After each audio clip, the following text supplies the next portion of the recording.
welcome in Pawan Math classes. After completing the second book from today, I am going to start your first book. Basically second books काफ़ी लेंदी है और बच्चे को exam में काफ़ी problems भी खड़ी करती है। फर्स्ट बुक में ज़्यादा कुछ नहीं है, अगर आप अच्छे से समझेंगे तो यहाँ कहीं कोई प्रॉब्लम नहीं आनी है। और जो भी हम आपको सेलेक्टेड क्वेश्चंस करा रहे हैं फर्स्ट बुक में, उससे बाहर पेपर आपका नहीं आ सकता है। पहले हमारा टारगेट होगा कॉन्सेप्ट चैप्टर्स की बताना, बोर्ड एग्ज़ाम में कितना वेटेज है हर चैप्टर का उसके बारे में आपके साथ डिस्कस करना, उसके बाद कुछ प्रॉब्लम्स को डिफ़ाइन करना। तो जैसे इसमें हमारा पहला चैप्टर है रिलेशन एंड फंक्शन। आपको पता होगा relation and function plus inverse trigonometric function, inverse trigonometric function, इसका जो वेटेज है बोर्ड एग्ज़ाम में वो टोटल 8 मार्क्स है। Out of 80 it is having 8 mark weightage. अच्छा है, 10% आता है इन्हीं दो चैप्टर से।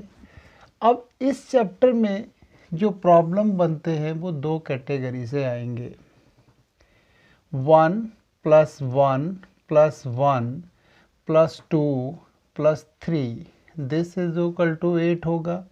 Otherwise 1 + 1 + 1 + 1 + 2 + 2 this is equal to 8 होगा। केवल यही दो पॉसिबिलिटीज़ हैं आपकी बोर्ड के लिए।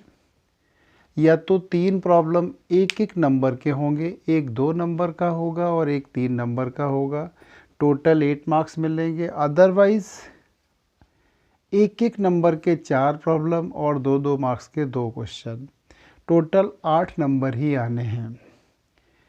इस चैप्टर में relation and function plus inverse trigo complete unit में थोड़ा सा रिलेशन एंड फंक्शन का वेटेज ज़्यादा होता है कंपैरिजन टू इन्वर्स ट्रिगो।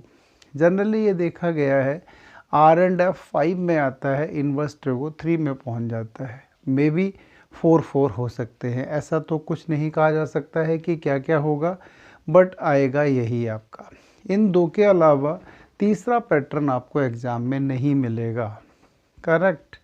अब डिस्कस करते हैं हम पहले रिलेशन एंड फंक्शन टॉपिक को अपना हम कंफर्म करना चाहेंगे कि रिलेशन एंड फंक्शन में क्या क्या है और हमें किस तरीके से तैयारी करनी है।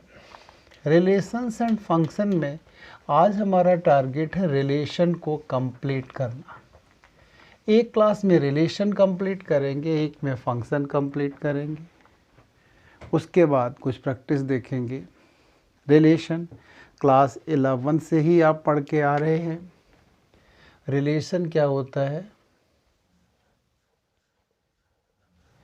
Relation capital R in A is the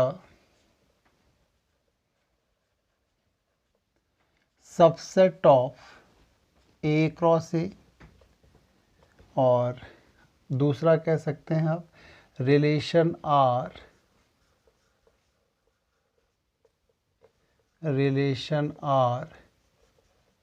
from set A to B is the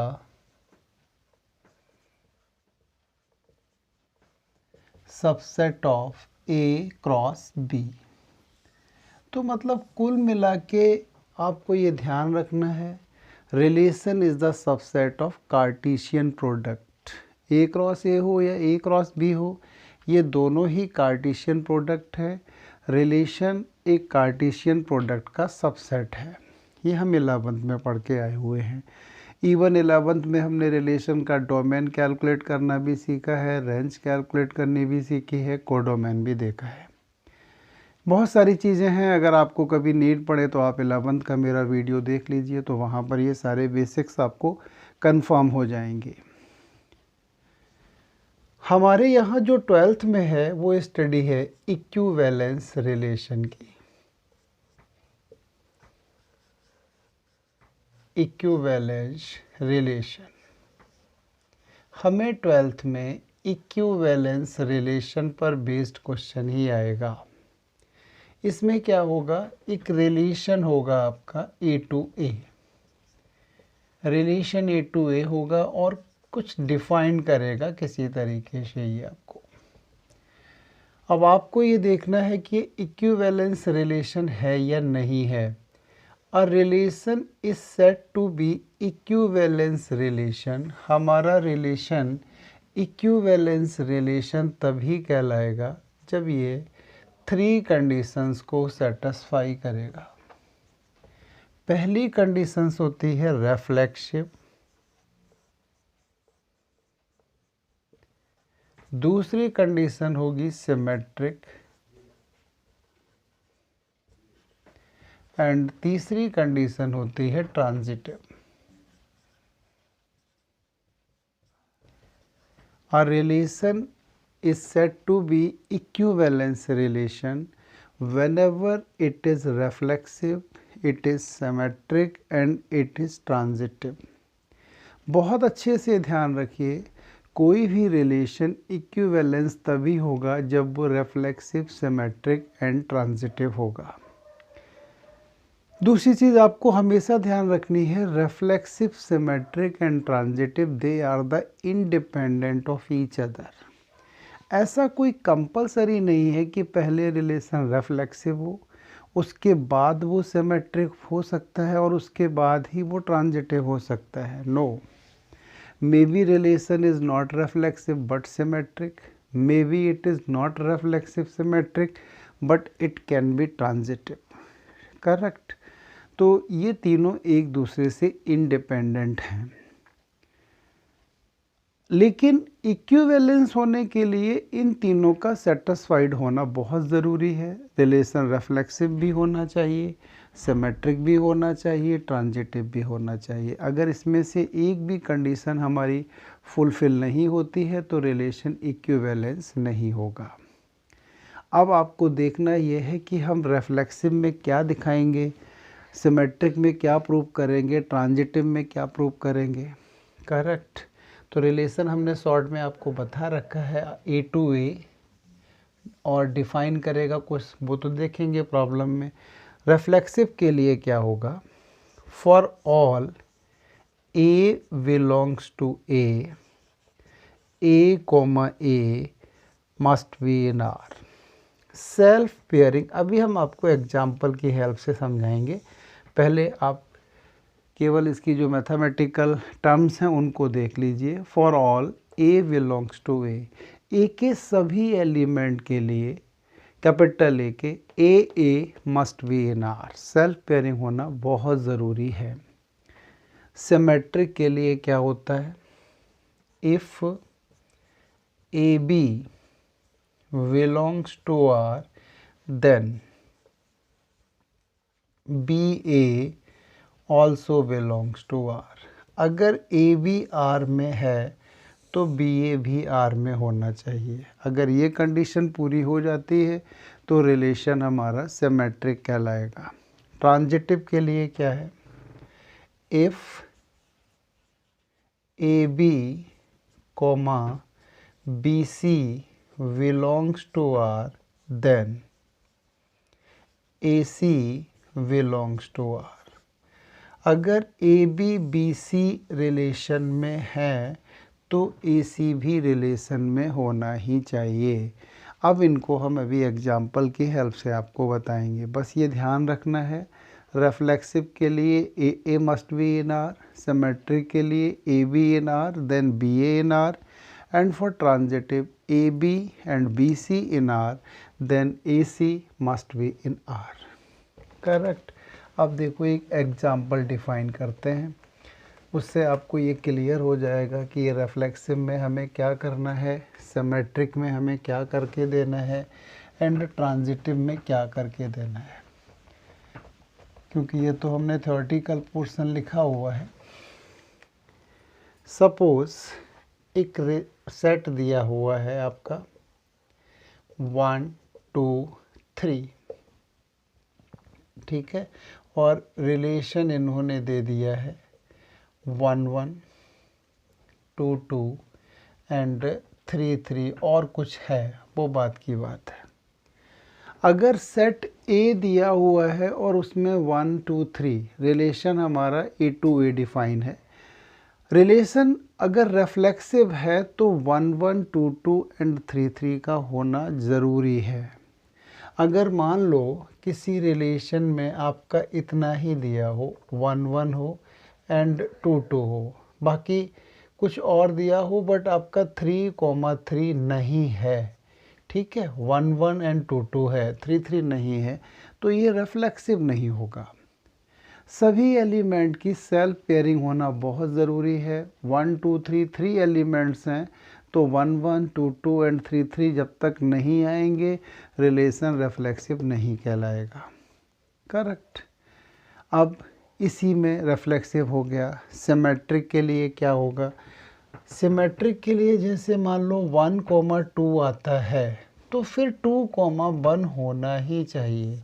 अगर 1 2 आ गया और 2 1 नहीं आया, ये दोनों आ रहे हैं, ये है सभी या नहीं है, इनका सिमेट्रिक से लेना देना नहीं है। बट अगर ए बी है तो बी सी होना चाहिए। 1 2 आ गया तो 2 1 अगर है तो सिमेट्रिक है।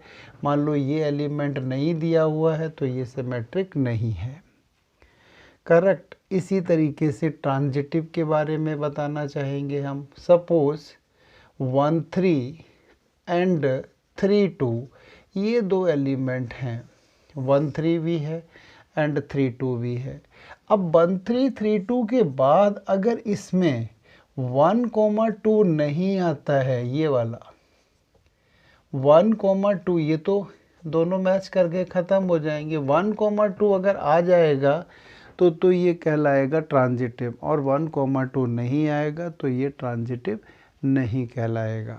तो आप हमेशा ध्यान रखेंगे, रिफ्लेक्सिव के लिए सेल्फ पेयरिंग, सिमेट्रिक के लिए a b then b a, and transitive के लिए a b b c then a c must be in are.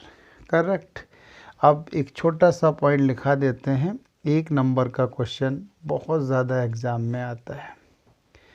Smallest equivalence relation, smallest equivalence relation मतलब ये स्मॉलेस्ट इक्विवेलेंस रिलेशन क्या रहेगा? ये हमारा अभी जैसे हमने देखा था, ये ए, यहाँ ए किसको बिलोंग करता है? ए को। जैसे अभी हमने सेट ये 1 2 3 दिया है, एग्जाम में दे देता है कि ये relation R is defined on 1 2 3 then write the smallest equivalence relation. तो आपको स्मॉलेस्ट इक्विवेलेंस रिलेशन 1 1 2 2 एंड 3 3 लिख देना है। ये पक्का स्मॉलेस्ट इक्विवेलेंस रिलेशन होगा, क्योंकि ये सिमेट्रिक रिफ्लेक्सिव दोनों ही कंडीशन फॉलो करेगा। सिमेट्रिक के लिए कोई एलिमेंट ही नहीं एग्जिस्ट करा पाओगे ऐसे जहाँ फेल हो जाए, और ट्रांजिटिव के लिए और रिफ्लेक्सिव के लिए तो चल ही रहा सही से। तो हमेशा ध्यान रखना है smallest equivalence relation a such that a belongs to a. And largest equivalence relation क्या होता है? लार्जेस्ट इक्विवेलेंस रिलेशन, ये हमेशा ध्यान रखिए, it is Cartesian product of A and A. अगर आपका 1 2 3 दिया हुआ है और लार्जेस्ट पूछता है तो टोटल 9 एलिमेंट का रिलेशन आएगा, वो पक्का तीनों कंडीशन सेटिस्फाई करेगा। तो इस पे छोटा सा क्वेश्चन 1 नंबर का पेपर में आ सकता है, इसको ध्यान रखेंगे आप। तो पहली बात हमने आपको बताई है कि इक्विवेलेंस रिलेशन क्या होता है, इक्विवेलेंस के लिए कौन कौन सी कंडीशन सेटिस्फाइड होनी चाहिए, आपने इनको कंफर्म किया है। इसके बाद स्मॉलेस्ट इक्विवेलेंस रिलेशन हमेशा कौन सा रिलेशन होगा? जो ओनली रिफ्लेक्सिव वाली कंडीशन को सेटिस्फाई करता है, वो हमेशा ही आपका इक्विवेलेंस रिलेशन आ जाएगा। उसके बाद लार्जेस्ट अगर इक्विवेलेंस रिलेशन आपसे एग्ज़ाम में पूछा जाता है तो आप क्या करेंगे? ए क्रॉस ए लिख देंगे, ठीक है। और एक बात को तो हमने बता ही दिया है, आप फिर ध्यान रखेंगे कि ये तीनों एक दूसरे पर डिपेंडेंट नहीं है। रिफ्लेक्सिव, सिमेट्रिक एंड ट्रांजिटिव कोई हो सकता है, कोई नहीं हो सकता है। ऐसा नहीं कि एक दूसरे पर डिपेंडेंसी होगी, पहले वो सिमेट्रिक होगा तभी ट्रांजिटिव होगा जा कर के, ऐसा यहाँ कुछ भी नहीं आता है। करेक्ट। एक इसमें छोटी सी बात आपको और ध्यान रखनी है, इक्विवेलेंस क्लास पे भी कभी कभी एक छोटा सा क्वेश्चन आ जाता है एग्जाम में। इक्विवेलेंस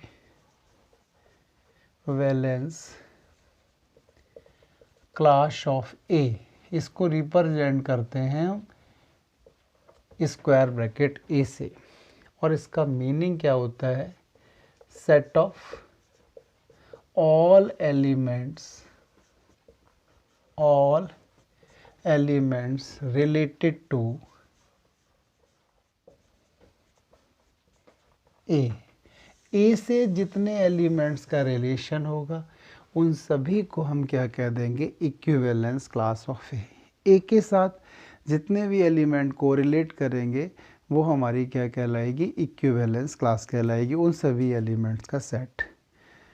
तो छोटा सा प्रॉब्लम एक नंबर का इक्विवेलेंस क्लास पे भी आ जाता है, स्मॉलेस्ट एंड लार्जेस्ट रिलेशन पे भी आ सकता है। अब आज हमारा इंटेंशन होगा कि आपको थोड़े 2 या 3 नंबर वाले प्रॉब्लम्स की प्रैक्टिस कराई जाए, जिससे कि ये इक्विवेलेंस की जो कंडीशन है ना, ये बिल्कुल अच्छे से आपको कंफर्म हो जाए कि हम कैसे चेक करेंगे कि रिलेशन हमारा इक्विवेलेंस है या नहीं है। अगर ये चेक करना आ जाता है ना, तो इसके जो छोटे मोटे क्वेश्चन आते हैं 1 या 2 नंबर वाले, वो तो आप अपने आप बहुत जल्दी से ख़त्म कर देंगे। इनको आप एज ए रिवीजन प्रोग्राम ही लेके चलना है। इन लेक्चर्स को हम जितना हो सकता है टू द पॉइंट आपको करा के देंगे, क्योंकि आपको पता है बहुत ज़्यादा टाइम आपके पास नहीं है। अब आपको बहुत अच्छे से स्टडी करनी है अपनी, जितना हो सकता है टू द पॉइंट उतना ही हम आपको कराएंगे, क्योंकि आप पूरा टारगेट ये है कि एग्ज़ाम की प्रिपरेशन बहुत अच्छी रहनी चाहिए। सपोज़ एक प्रॉब्लम आता है एग्ज़ाम में, relation R is defined as R is equal to L1, L2 such that L1 parallel to L2 where L1, L2 are the lines of XY plane, are the lines of XY plane। एक relation हमें define किया है इन्होंने, L1 L2, L1 parallel to L2, L1 L2 are the lines of X Y plane. हमसे ये कहते हैं show that R is equivalence relation, R is equivalence relation, ये इक्विवेलेंस रिलेशन है। also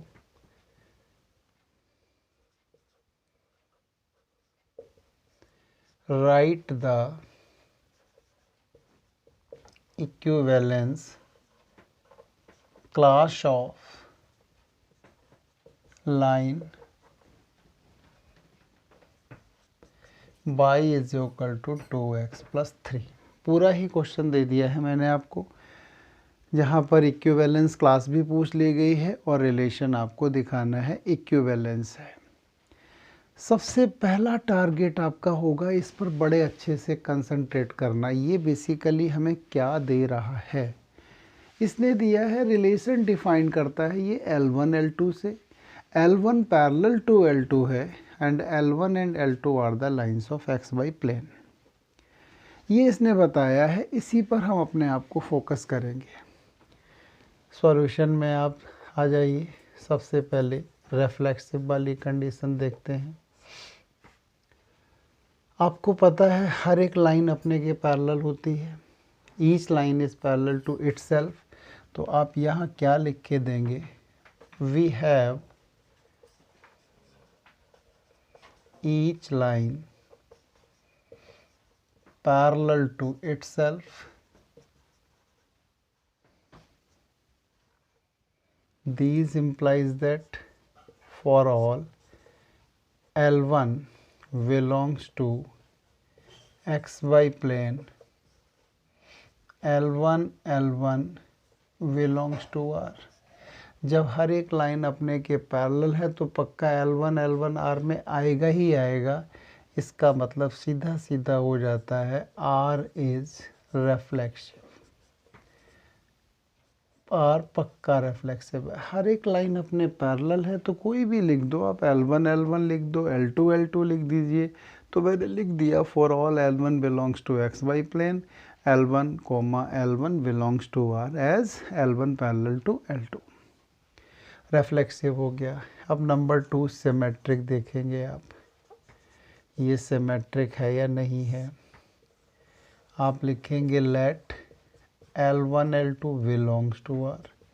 इसका सीधा सीधा मतलब हो गया L1 पैरेलल टू L2। भाई ये कोई लाइन बेटा एक आपकी L1 है और ये कोई लाइन हमारी L2 है।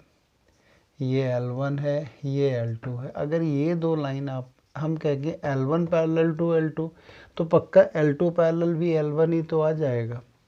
तो यहाँ से हम लिख सकते हैं L2 पैरेलल टू L1, और अगर हमने ये लिखने में कामयाबी पा ली तो L2 L1 क्या लिख देंगे, बिलोंग्स टू R। इसका सीधा मतलब हो जाएगा R इज सिमेट्रिक। ये रिलेशन सिमेट्रिक भी होगा। अब आते हैं ट्रांजिटिव। देखो हो सकता है पहले क्वेश्चन में कुछ आप मिस करें, कम से कम 2-3 क्वेश्चन आप देखेंगे अभी इक्विवेलेंस के, तभी आपको क्लियर होगा कि ये क्या क्या करने जा रहे हैं। भाई ये टोटल कॉन्सेप्चुअल है, यहाँ कोई कैलकुलेशन तो करनी नहीं है कि 2 × 2 = 4 दिखाना है। आपको खुद अपनी तरफ से सोचना है। प्योर मैथमेटिक्स आप कर रहे हैं तो थोड़ा सा यहाँ पर पेशेंस रखना पड़ेगा, क्वेश्चंस आपको देखने पड़ेंगे।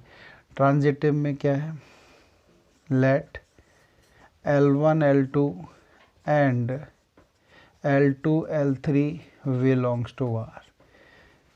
इसका मतलब बड़ी क्लियर सी बात है कि L1 जो है पैरेलल टू L2 होगा और L2 पैरेलल टू L3 होगा। जैसे L1 L2 दो तो हमने लाइन बना रखी है, तीसरी लाइन हमने एक और बना दी यहाँ पर L3।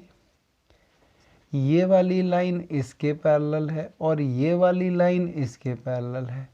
क्या आप इन दोनों लाइन को आपस में कह सकते हैं पैरेलल? श्योर एंड सर्टेन, कहीं कोई प्रॉब्लम नहीं होगी।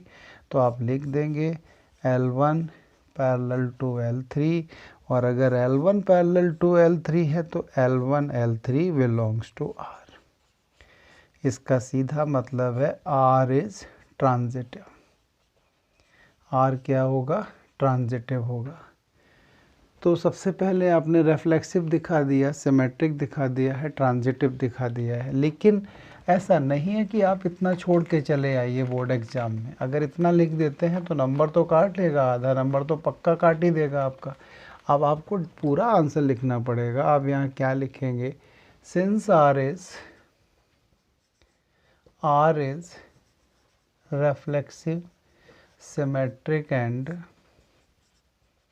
transitive, these implies that R is an equivalence relation। ये हमारा इक्विवेलेंस रिलेशन है। तो ये तो यहाँ तक का काम ख़त्म हो गया। यहाँ तक भी पूछ सकता है 3 नंबर में, ज़्यादा तंग करना चाहेगा तो ये भी दे सकता है। अब इसने कहा है also write the equivalence class of line y is equal to 2x + 3। 2x + 3 line की हमें इक्विवेलेंस क्लास लिखनी है। इसका मतलब वो सारी लाइंस लिखनी हैं जो y is equal to 2x + 3 से कोरिलेटेड हैं, रिलेट करती हैं। तो आप लोगों को बहुत अच्छे से पता है अगर 2 पैरेलल लाइंस हैं तो उनके स्लोप तो बराबर होते ही हैं। केवल क्या होता है, उनका कांस्टेंट पार्ट ही तो डिफरेंट होता है। 11th में ये चीज़ अच्छे से पढ़ के आए हैं। तो आप लिखेंगे all lines parallel to y is equal to 2x plus 3 are y is equal to 2x plus k where k belongs to real number. ये कोई एक रियल नंबर है, therefore equivalence class of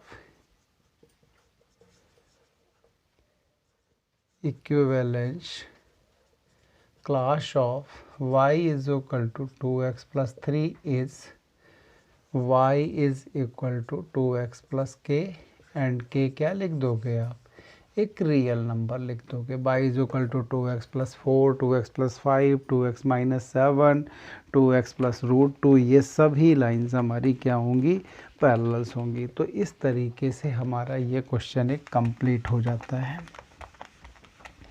अब एग्ज़ाम में आपसे यहीं पर हम थोड़ा सा चेंज करके प्रॉब्लम देते हैं. ये तो खैर हटा दिया हमने, इक्विवेलेंस इसे भी हटा दिया. ठीक है, अब थोड़ा इसको हम चेंज करते हैं प्रॉब्लम को. यहाँ क्या कर दिया एग्ज़ाम में, L1 पैरेलल टू L2 और आपसे कह दिया check whether relation is reflexive और नॉट, रिलेशन इज़ सिमेट्रिक और नॉट, रिलेशन इज़ ट्रांजिटिव और नॉट. आपको चेक करना है ये रिलेशन रिफ्लेक्सिव है या नहीं है, ट्रांजिटिव है या नहीं है. ठीक है, एंड आपका सिमेट्रिक है या नहीं है. ये 3 कंडीशंस दे दी हैं चेक करने के लिए. देखो भाई, पहले नंबर पर each line is not perpendicular to itself. हर एक लाइन अपने पर परपेंडिकुलर तो नहीं होती है. इसका मतलब L1, L1 doesn't belongs to R.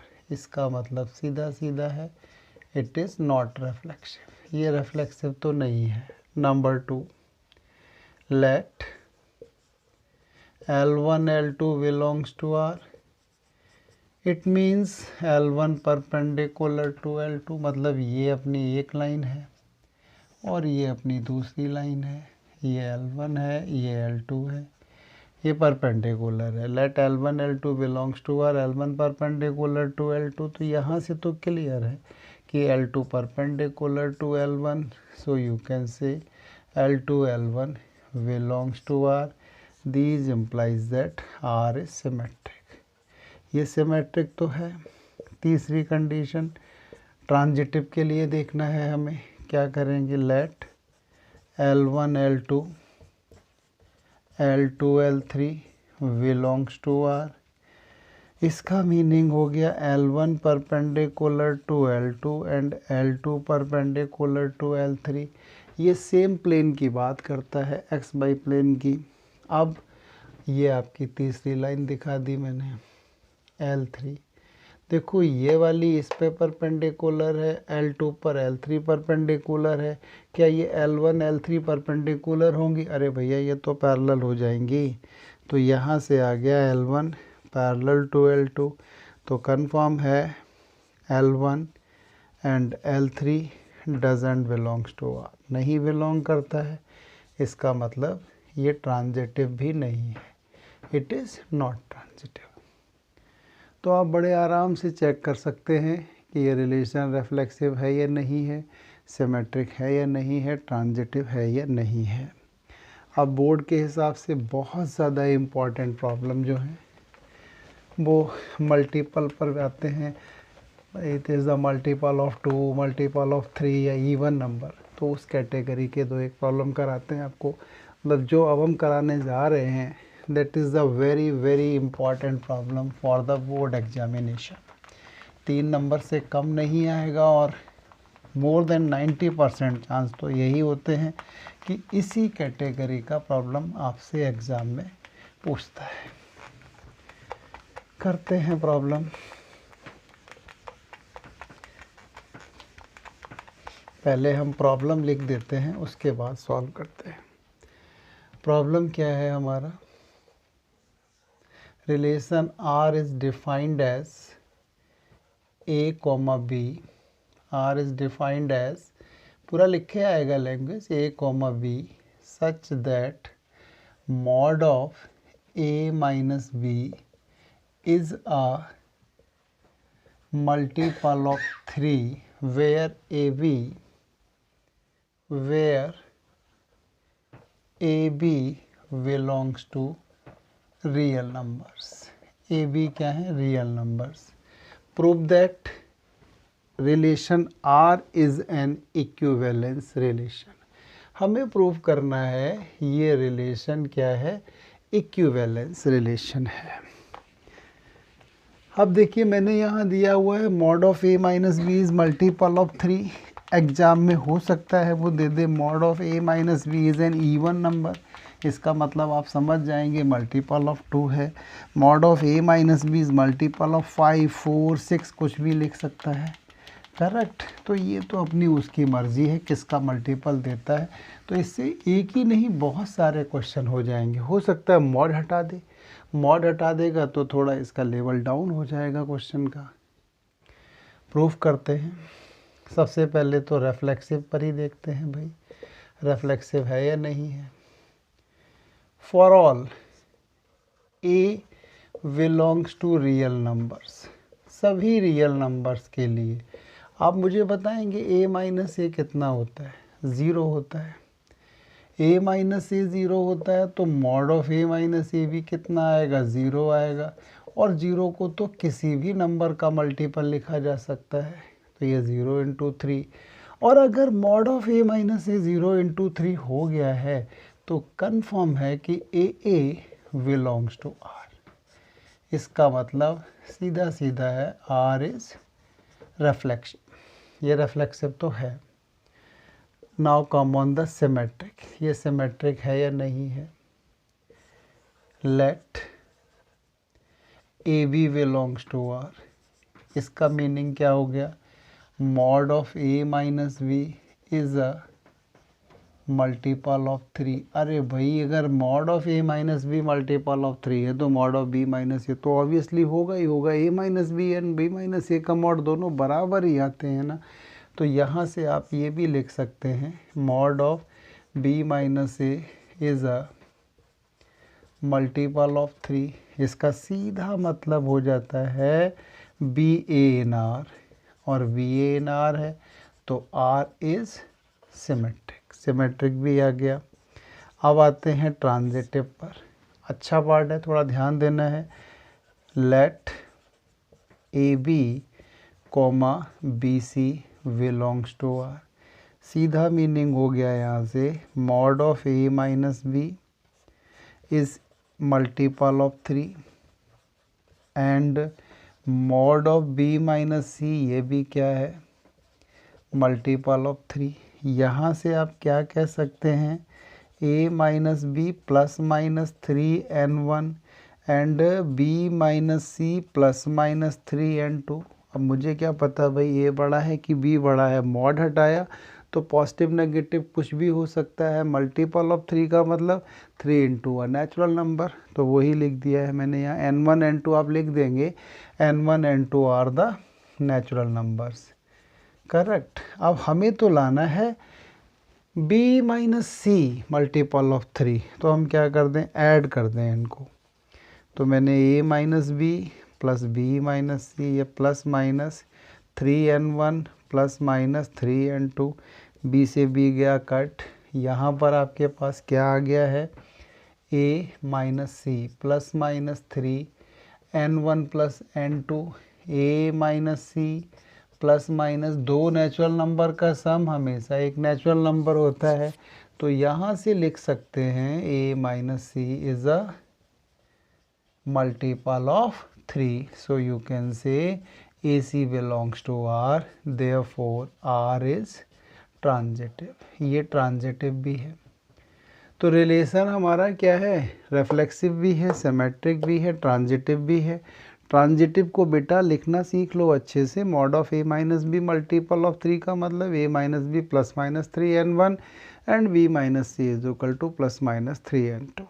ठीक है, ये दोनों कट जाएंगे तो A minus C plus minus 3n1 plus minus 3n2, यहाँ से आप लेके आ गए a minus C is the multiple of 3। अब फॉर्मेलिटी है, बस आपको लिख देना है since r is reflexive, symmetric and transitive, therefore R is an equivalence relation। ये आप अपना लिखते रहिए।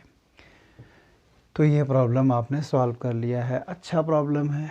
थोड़ा अगर इसका लेवल अच्छा करता है तो क्या करेगा प्रॉब्लम, यहीं पर ऐसा अभी बहुत बार बोर्ड एग्ज़ाम में आ चुका है ये क्वेश्चन। अब अगर इसका ये थोड़ा एक्सपेरिमेंट करना चाहता है, जैसे अभी इन्होंने जो CBSE सैम्पल पेपर दिया है 2020 एंड 21 के लिए, उस पर जो क्वेश्चन दिया है हम उसी कैटेगरी का प्रॉब्लम आपको दे रहे हैं। देखो ये तो भाई अपनी टीचर की थिंकिंग होती है, घिसे पिटे। कुछ टीचर्स क्या सोचते हैं कि जो प्रॉब्लम आते रहे हैं उन्हीं को एग्ज़ाम में रिपीट कर दो। सेटर जो भी आपका एग्जामिनर है, पेपर सेटर है, तो कुछ की थिंकिंग होती है जो प्रॉब्लम हमेशा आ रहे हैं वो 10 इयर्स का सिस्टम उठाते हैं और रिपीटेड प्रॉब्लम भी डाल देते हैं। कुछ टीचर्स की थिंकिंग होती है कि प्रॉब्लम तो खैर वही होना चाहिए ट्रैक का ही, क्योंकि बोर्ड एग्ज़ाम में ये आपसे एक्सपेरिमेंट नहीं करवाते हैं। ये कोई आप JEE मेन का एग्ज़ाम नहीं दे रहे हैं बैठ के जहाँ पर एक्सपेरिमेंट होगा। CBSE का एग्ज़ाम होता है, इसमें ट्रैक के प्रॉब्लम ही आते हैं। आपको हम 5 सैम्पल पेपर बाद में दे देंगे ना, अगर आप उन 5 को कर लेते हैं अच्छे से, 200 प्रॉब्लम सॉल्व कर लेते हैं ठीक से, तो उससे बाहर कैटेगरी का प्रॉब्लम एग्ज़ाम में नहीं आता है। हर टीचर, जब जो आदमी 20-25 साल से पढ़ा रहा हो CBSE में, तो वो देख रहा है कि पैटर्न हमेशा वो एक ही रखते हैं। ये है कि अब कोई काफ़ी माइंडेड बंदा है तो वो थोड़ा सा प्रॉब्लम की लैंग्वेज ट्विस्ट कर देता है। जैसे अभी जो क्वेश्चन दिया है इन्होंने आपके सैम्पल पेपर में, वो क्या दिया हुआ है, relation R is equal to A, B such that A plus B is an even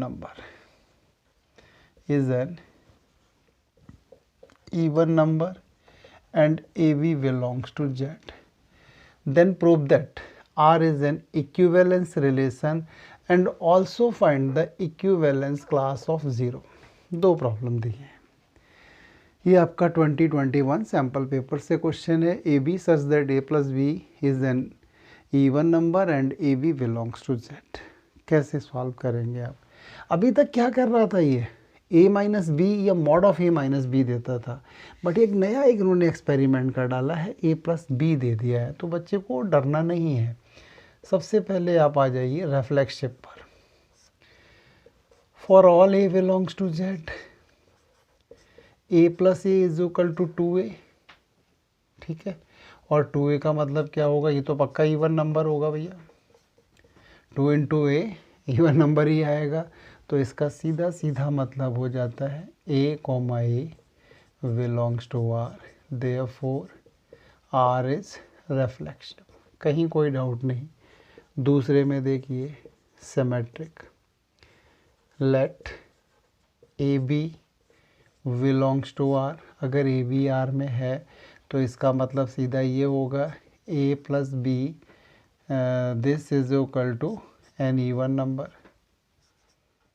अरे A plus B even number है तो B प्लस बी प्लस ये क्या और थोड़ी ना हो जाएगा भाई, B प्लस ए बी क्या रहेगा, एन इवन सेम ही नंबर रहेगा। ऑर्डर चेंज कर दिया है, एडिशन में कम्यूटेटिव रूल फॉलो होता है। तो इसका सीधा मीनिंग आ जाएगा B, A belongs to R, therefore R is symmetric भी है। नंबर 3 आते हैं हम ट्रांजिटिव पे। अब let AB, BC belongs to R। AB and BC R को बिलोंग करते हैं। तो आप क्या लिखेंगे, A plus B this is equal to an even number है तो 2n1 डाल देते हैं, थोड़ा जल्दी लिख दिया, and B plus C is equal to 2n2। हमें दिखाना है A प्लस C हमारा इवन नंबर है। जैसे अभी किया था सेम यहाँ भी कर दो, A plus B and B plus C बेटा ये 2 times of n1 plus n2 हो जाएगा। आप इधर तो रखो a प्लस सी, 2b को सेकेंड साइड में दे दो 2 times of n1 plus n2 minus का क्या लिख दो 2b। आप क्या करोगे, यहाँ क्या लिखोगे आप, a plus C this is equal to 2 common ले लो, n1 प्लस n2 माइनस 2। देखो ये एक नेचुरल नंबर, ये नेचुरल, तो टोटल तो हमारा ये कोई इंटीजर ही आएगा या नेचुरल आएगा, जो भी होगा तो 2 का मल्टीपल तो है। तो यहाँ से हो जाएगा a plus C is equal to an even number. ये क्या आ गया, even number. So A C belongs to R, therefore R is transitive. ये रिलेशन ट्रांजिटिव भी है, ये लिखना मत भूलना। सिंस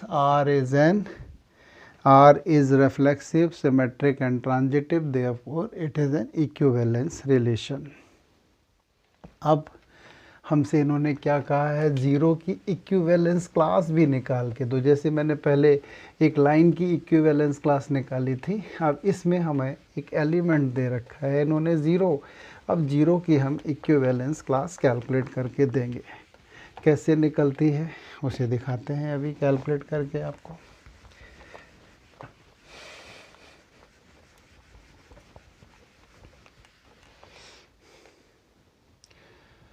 देखो लेट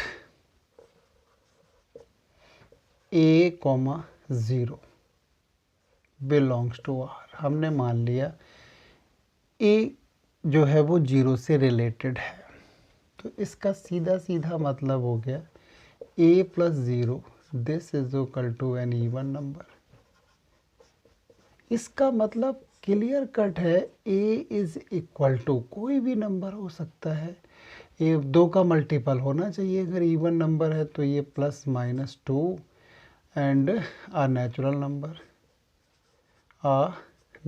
नंबर, ठीक है। तो यहाँ से आपका जो जीरो का इक्विवेलेंस क्लास होगा वो क्या रहेगा, प्लस माइनस 2 आ नेचुरल नंबर, तो 0 प्लस 0 भी तो आ सकता है, तो plus minus 2 and a whole number लिखो यहाँ, बेटर ये होगा अ होल नंबर। तो ये 0 हो सकता है, प्लस माइनस क्या रहेगा 2 भी आ सकता है, प्लस माइनस 4 भी हो सकता है, plus minus 6 and so on. ये हो जाएगी इक्विवेलेंस क्लास ऑफ 0। अच्छा सा प्रॉब्लम था, थोड़ा एक्सपेरिमेंट था। अभी तक क्या करते थे, ये a माइनस बी पर फंसे रहते थे, अब ये a प्लस बी पर पहुंच गया।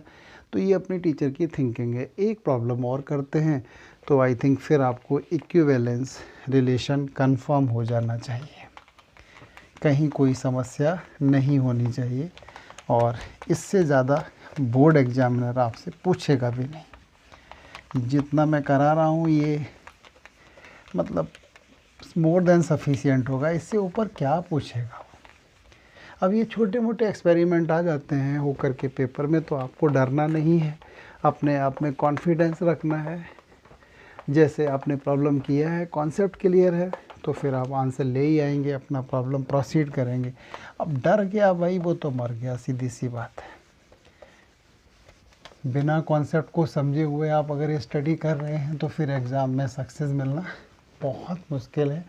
सक्सेस पाने के लिए कभी हम शॉर्टकट नहीं पकड़ते हैं, किसी एलिवेटर से नहीं जाते हैं, हमेशा स्टेयर्स से ही चलते हैं। शॉर्टकट वाले जो हैं वो सक्सेस नहीं पा पाते हैं। सक्सेस के लिए स्टेयर्स की नीड होती है, स्टेप बाय स्टेप चढ़ने की ज़रूरत होती है। एलिवेटर्स पर लोग जाते हैं तो वो सक्सेस नहीं पाते। शॉर्टकट तो शॉर्टकट है, काम चल जाता है। अब आपका एक प्रॉब्लम पास्ट ईयर्स में आ चुका है, पहले तो खैर ये ज़्यादा नंबर का आया हुआ था, लेकिन अब आएगा ही नहीं इतना बड़ा क्वेश्चन ज़्यादा नंबर्स में। क्वेश्चन क्या है, let relation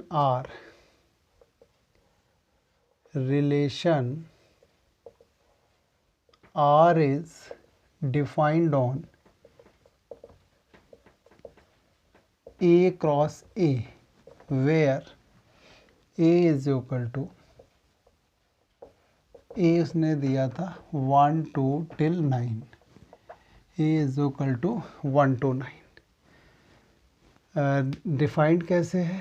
R is defined on A cross A where A is equal to this as defined as AB related to CD, then A plus D this is equal to B plus C.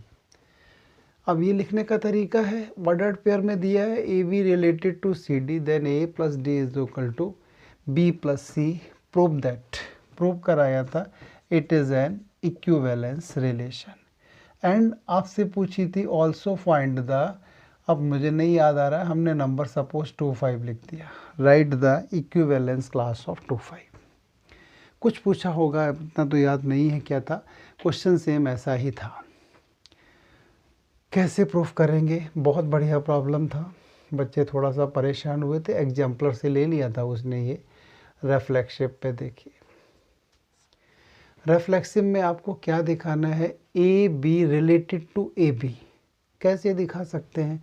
थोड़ा rough work करके चलेंगे सभी में. यहाँ हम देखिए A B related to A B दिखाने के लिए हमारे पास ये होना चाहिए A plus B is equal to B plus C. आप देख रहे होंगे first and last and second and third. A plus B is equal to B plus A होना चाहिए था, है ना? ये तो हमेशा होता है. यहाँ लिखेंगे we have A plus B this is equal to B plus A. कहीं कोई डाउट ही नहीं है. दिस इम्प्लाइज दैट आप क्या लिख सकते हो? A B related to A B. इसका मतलब R इज रिफ्लेक्शन. काम खत्म, जरा सा काम था. अब आते हैं सिमेट्रिक में. सिमेट्रिक में लेके क्या चलेंगे आप? Let A B related to C D. आपको दिखाना क्या है? C D related to A B. अब यहाँ कर लो थोड़ा सा काम. C D related to A B दिखाने का मतलब है C plus B is equal to आपको डी प्लस ए लाना है. ले आएंगे. देखो A B related to C D, इसका सीधा मीनिंग हो जाता है A plus D is equal to B plus C. भाई इनका ऑर्डर चेंज कर दो. क्या लिखो? B plus C is equal to A plus D, और यहाँ से लिख दो C plus A is equal to D plus A. इसका मतलब हो जाता है बी, वो मतलब हो जाता है C D related to A B. It means R is symmetric. ये रिलेशन पक्का सिमेट्रिक भी है. अब आते हैं ट्रांजिटिव पे. बस थोड़ी थोड़ी मेहनत करनी है, आंसर आ जाएगा. Transitive, let A B related to C D and C D related to A B, C D related to E F.